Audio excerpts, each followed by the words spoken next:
Mintalah, maka kamu akan diberi. Carilah, maka kamu akan mendapat. Ketoklah, maka pintu akan dibukakan bagimu.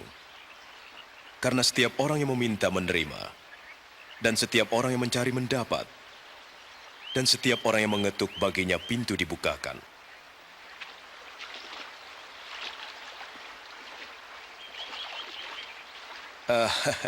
Adakah di antara kamu bapak-bapak yang memberi anaknya ular ketika ia minta ikan?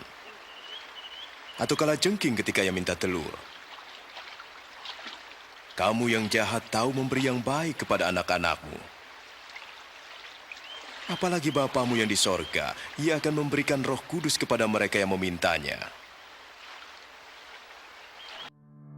Pernyataan lengkap Yesus ini dari Injil Matius 7 ayat 7 sampai 11, Lukas 11 ayat 9 sampai 13 mengandung makna spiritual yang lebih komprehensif dan mendalam yang memperkuat pesan tentang kemurahan Allah dan kepercayaan yang kita butuhkan.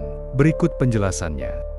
Makna spiritual utama ini adalah pengingat yang kuat tentang kemurahan Allah yang tak terbatas. Kepercayaan yang aman kita bisa letakkan padanya, dan janji bahwa Ia akan memberikan yang benar dan baik bagi mereka yang mencarinya dengan hati tulus. Bahkan lebih baik dari apa yang bisa kita bayangkan atau permintakan. Rincian makna dalam setiap bagian. 1. Mintalah, carilah, ketoklah. Pentingnya keaktifan dan konsistensi menekankan bahwa kita dipanggil untuk tidak hanya meminta sekali, tetapi mencari dengan tekun dan ketok dengan terus-menerus. Ini menunjukkan hubungan dengan Allah yang penuh keseriusan, bukan sekedar permintaan semata. 2. Karena setiap orang yang meminta, menerima. Setiap orang yang mengetok, baginya pintu dibukakan. Janji yang pasti, tapi bukan tanpa makna. Janji menerima tidak berarti Allah memenuhi semua permintaan secara harfiah, seperti pesanan di toko. Tetapi, Ia selalu memberikan jawaban baik dalam bentuk apa yang kita minta, apa yang lebih baik, atau waktu untuk menunggu yang tepat. Pintu yang dibuka juga bukan selalu pintu yang kita harapkan, tetapi pintu yang sesuai dengan rencananya. 3. Adakah seorang daripadamu yang memberi batu kepada anaknya, jika ia meminta roti, atau memberi ular, jika ia meminta ikan? Perbandingan dengan kasih manusia. Yesus menggunakan contoh kehidupan sehari-hari untuk menunjukkan bahwa bahkan manusia yang tidak sempurna, yang Ia sebut jahat, tidak akan memberi sesuatu yang berbahaya atau tidak sesuai ketika anaknya meminta yang baik. Ini membuat kita berpikir, jika manusia bisa begitu, bagaimana dengan Allah yang sempurna dan penuh kasih? 4. Jadi jika kamu yang jahat tahu memberi pemberian yang baik kepada anaknya, apalagi Bapamu yang di surga, Ia akan memberikan yang baik kepada mereka yang meminta kepadanya. Kemurahan Allah yang melampaui manusia. Ini adalah inti dari ayat ini. Allah sebagai Bapa yang sempurna akan memberikan yang lebih baik dari apa yang bisa kita berikan satu sama lain. Yang baik di sini merujuk pada apa yang benar-benar bermanfaat untuk pertumbuhan rohani kita, keselamatan kita, dan pencapaian tujuannya untuk hidup kita, bahkan ketika itu tidak sesuai dengan keinginan kita saat itu.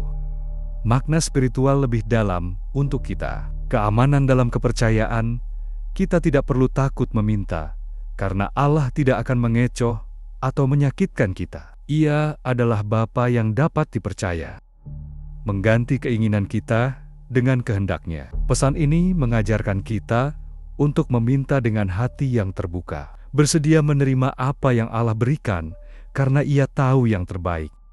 Kasih Allah yang universal ini bukan hanya untuk orang yang baik saja, tetapi untuk semua yang meminta kepadanya dengan tulus. Bahkan ketika kita menyadari kelemahan dan kesalahan kita. Kamu yang jahat. Panggilan untuk berbagi kasih.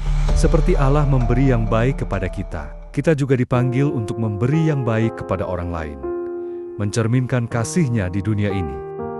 Kesimpulannya, Ayat ini adalah pesan yang penuh kedamaian dan harapan. Allah adalah Bapa yang murah hati dan dapat dipercaya, yang selalu bersedia mendengar doa kita, membuka jalan untuk kita, dan memberikan yang terbaik.